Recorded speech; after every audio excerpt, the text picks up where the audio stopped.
শুভ বিজয়া দশমী সবাইকে আমার তরফ থেকে।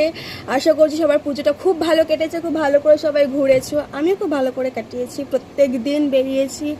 পায়ের অবস্থা তো আমি আগের ভিডিওতে বলেইছিলাম, খুব খারাপ অবস্থা ষষ্ঠীতে ঘুরেই, কারণ দমদমের দিকে গেছিলাম ষষ্ঠীতে। আর এক একটা ঠাকুরের জন্য মানে প্রায় আধ ঘন্টা 40 মিনিট, কোনোটা 1 ঘন্টা ধরে হাঁটতে হচ্ছে। একটা সোজা রাস্তাকে ঘুরিয়ে ঘুরিয়ে কোথা দিক দিয়ে বের করে সেটা তো সবাই জানোই, আমার আলাদা করে বলার কোনো প্রয়োজন নেই।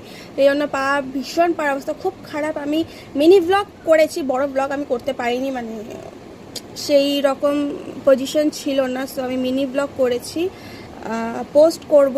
একটু লেট হচ্ছে অ্যাকচুয়ালি, এডিট করতে পারছি না, কারণ এই ফেসবুক, ইনস্টা, ইউটিউব 3টে মিলিয়ে না আমি একটুখানি ঘেটে রয়েছি, ঠিক আছে? তো একটু মানে এর মধ্যে পোস্ট করব, কারণ পুজো আমেজটা কেটে গেলে সেটা দেখার আর কোনো মজা আসবে না। তো আমি এর মধ্যে ভিডিও পোস্ট করব, সো স্টে টিউন।